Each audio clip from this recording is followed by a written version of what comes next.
Today, we continue with the story of Hostel Part 2.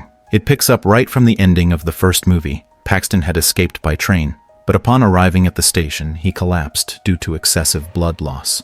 The train attendant found him and quickly rushed him to a hospital. After a series of treatments, Paxton soon regained consciousness. At that moment, a local detective walked in, intending to inquire about what exactly had happened back in Slovakia. Paxton described that place as a living hell, a brutal murder club concealed inside an old factory. The club was filled with rich people who paid large sums to satisfy their twisted desires by torturing and killing innocent victims. Paxton explained that 2 of his close friends were brutally killed there. Suspicious, the detective asked Paxton how he managed to survive. Paxton revealed he had sought help from a local gang and managed to escape by using his wits. Moreover, Paxton mentioned a peculiar trait about this club. All its members bore a distinctive tattoo of a dog's head. The detective found this tattoo very strange, since just a couple days ago, a man bearing the exact same tattoo was found dead in a restroom at a Vienna train station. Surveillance footage revealed a train arriving from Slovakia that day. The footage clearly showed Paxton following an old man into the restroom. Hearing this, Paxton's heartbeat instantly shot up to 120. Right as Paxton spoke, the detective raised his arm, exposing the exact same tattoo. But now it was already too late. Paxton was pinned down on the bed as the detective pulled out a knife and stabbed it straight into his stomach. Suddenly, Paxton woke up. It was all just a nightmare. After returning from Slovakia, Paxton had developed severe post-traumatic stress disorder. His girlfriend, deeply worried seeing Paxton suffer daily, suggested going to the police. But Paxton knew better. Those people had already bribed the police. To report it would be suicide. The couple argued bitterly, unable to agree. Eventually, they decided to separate and leave each other alone. The next morning, his girlfriend was awakened by a loud chainsaw outside her window. Stepping onto the balcony, she saw a tree worker trimming branches, and they exchanged greetings. But when she returned to the bedroom, she witnessed a horrifying scene she'd never forget. Paxton was dead. The man behind it all was none other than the club's boss himself. He had hired an assassin to eliminate Paxton and bring back Paxton's head as a trophy. At the boss's feet were 2 dogs, the inspiration behind their trademark dog head tattoos. The scene then shifts to an American university, where an art student named Beth and her 2 friends, Whitney and Lorna, traveled to Rome during vacation for a life drawing class. The model for their drawing was a stunning young woman. When the session ended, Axelle approached Beth, praising her artwork and expressing interest in buying it. Beth humbly replied she'd gladly give it away for free. As thanks, Axelle invited Beth for tea, but Beth politely declined, explaining that she needed to pack since she was leaving for Prague shortly. At the train station, Beth received a call from her father, who was extremely wealthy. He asked if she needed him to arrange plane tickets and a 5-star hotel. Beth replied that she preferred to keep a low profile since she was traveling with classmates and didn't want special treatment. Soon after, they boarded the train. Lorna was a particularly innocent and shy girl. Beth and Whitney decided to grab drinks at the bar, inviting Lorna along. However, Lorna, being introverted, politely declined. After they left, a creepy older man noticed that Lorna was alone. Meanwhile, Beth and Whitney met a handsome man at the bar. Whitney casually asked if he had something exciting to share. The man mentioned having something in his compartment, inviting them to come along and give it a try. The girls followed him to his compartment, only to discover 2 more men already there, who appeared quite friendly. After the man failed to find what he claimed to have, the girls decided to excuse themselves. However, the man suddenly blocked their exit, suggesting they stay to play some games together. Beth, tough as nails, refused to tolerate their behavior and immediately argued back. Annoyed, the man warned them that they'd meet again later. Angered, the girls returned to their compartment, but upon opening the door, found Lorna crying on the floor. She explained that right after Beth and Whitney had left, an old man entered and stole her music player. Whitney intended to get the train police, but upon stepping outside, ran into the same men they'd just argued with, frightening her back inside and locking the door. After a while, Axelle showed up, explaining she'd chased off an old man who tried to steal her bag, causing him to drop a music player, Lorna's player. Lorna thanked Axelle profusely, while Axelle also helped Beth and Whitney resolve their trouble. Finding Axelle friendly, the group invited her to share their compartment. Late at night, as they lay in bed, they discussed their destination. Axelle suggested they travel to Slovakia, famous for having the best hot springs in the world, great for skin and health. The three friends became excited and spontaneously decided to change trains to Slovakia, with Axelle volunteering as their guide. By morning, they arrived at the familiar hotel from the first film, greeted again by the receptionist. The receptionist asked for their passports to check them in, inviting them to a special hotel party that night. Whitney was about to decline, but a handsome man nearby caught her eye, and she reconsidered.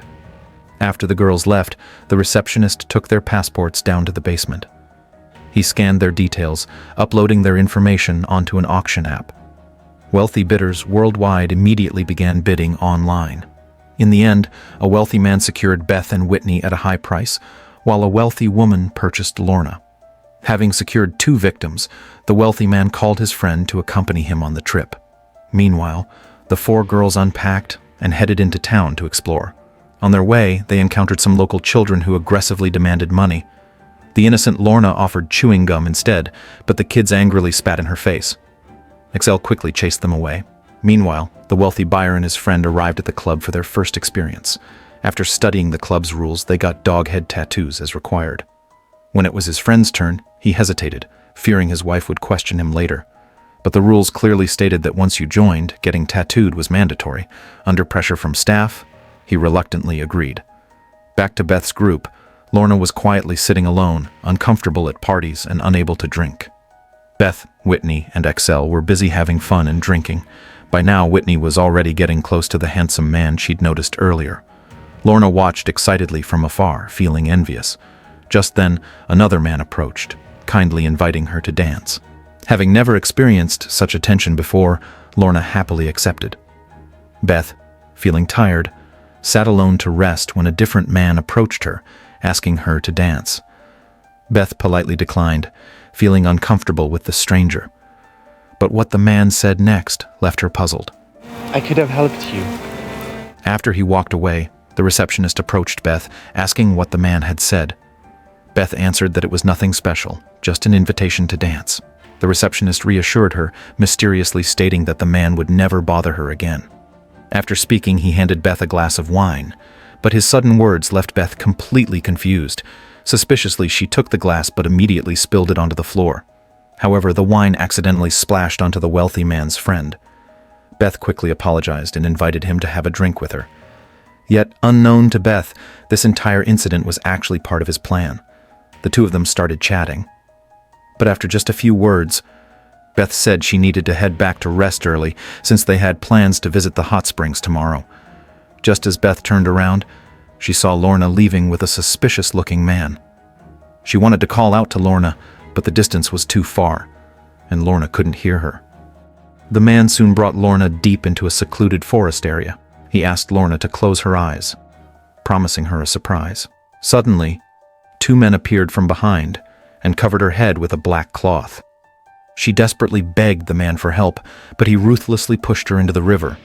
Immediately afterward, she was knocked unconscious and taken away.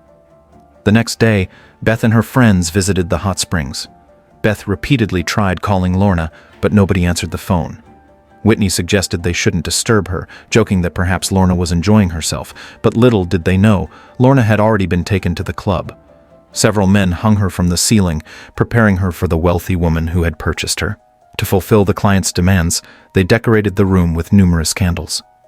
After everything was set, the wealthy woman entered. She removed her clothing and lay beneath Lorna, then picked up a sickle and sliced into Lorna's back. Blood immediately poured down. The wealthy woman bathed in Lorna's blood as it flowed, savoring the moment deeply while listening to Lorna's terrified screams. Once satisfied, the woman ended Lorna's life with the sickle. Meanwhile, Beth was exhausted after relaxing in the hot springs and gradually fell asleep. When she woke up, the area around the hot spring was completely deserted. Alarmed by this strange scene, Beth sensed danger. She quickly grabbed her clothes and began searching for her friends. She eventually found someone, but they were several men intent on capturing her. Beth turned and ran immediately.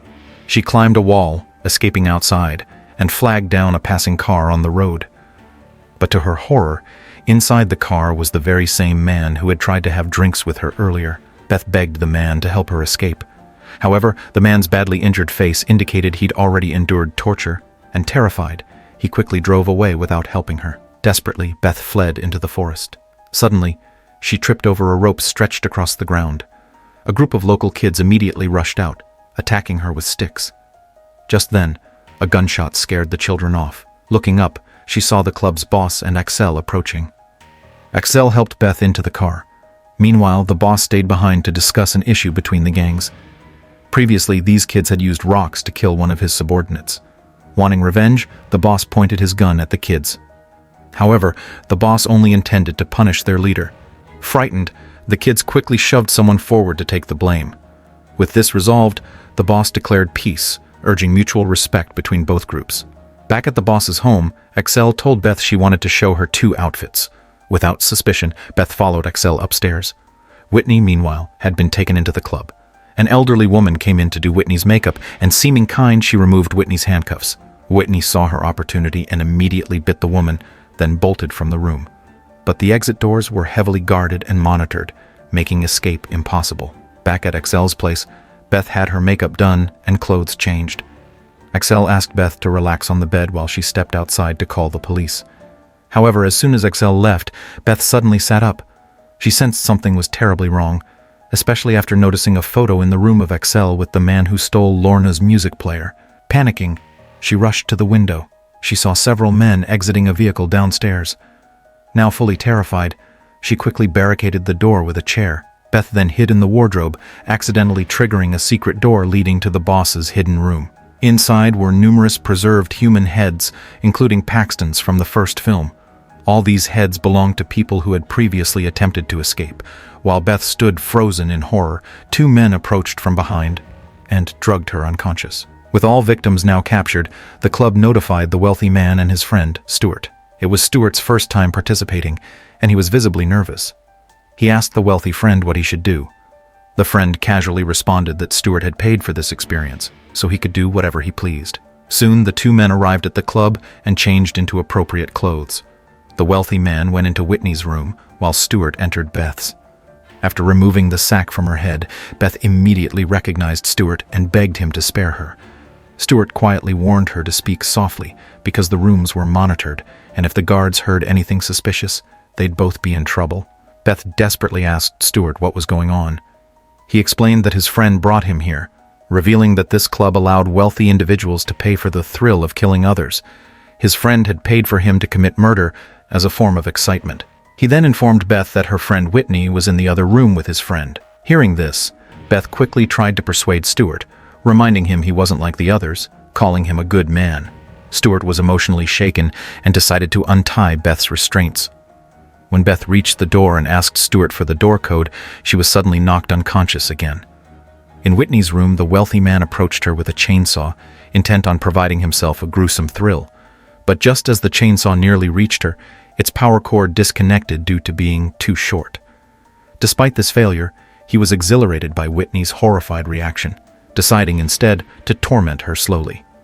On his second attempt, he adjusted the power cord, accidentally cutting into Whitney's face as he turned around. Shocked by this unintended act, he panicked and fled the room, losing all desire to continue. However, the guard stopped him, reminding him club rules stated members must finish their victims to leave. Furious, he argued that since he'd paid, he should do as he pleased. But since he refused to comply, the club released 2 vicious dogs, killing him inside the elevator. Whitney, barely alive, was then patched up by a doctor and resold at a discounted price. Beth awoke to find herself tied up again by Stuart, who refused to let her leave. Stuart explained he'd always been belittled and disrespected by his wife at home. With nowhere else to vent his anger, Beth became his outlet.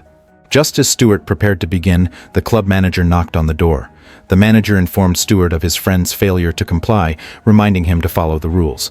He then showed Stuart Whitney's discounted photo, offering Stuart a chance to purchase her. After seeing Whitney's condition, Stuart happily agreed and killed Whitney without hesitation. Returning to Beth, Stuart was again persuaded by her soothing words, claiming she could treat him better than his wife ever did, even asking for a kiss. Wanting more control, Stuart ordered her onto the floor.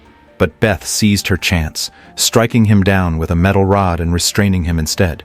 Realizing something was wrong, the boss and his men quickly approached. Beth used Stuart as a hostage, demanding to be set free, but the boss coldly responded that even if she killed Stuart, she'd never escape alive. Just as he turned to leave, Beth called out, "I'll pay!" Immediately interested, the boss agreed. Beth's wealthy father had provided her more than enough money. After negotiating, Beth willingly shot Stewart, sealing the deal. Beth left the club after getting the trademark dog tattoo. Days later, Axelle brought new victims to town, repeating the scheme. But this time, a child stole her purse. Chasing after him, Axelle tripped on a rope trap in the woods. As she looked up, Beth appeared holding an axe, swiftly avenging Whitney and Lorna by killing Axelle. Local kids then joyfully played soccer with Axelle's head. The story ends here.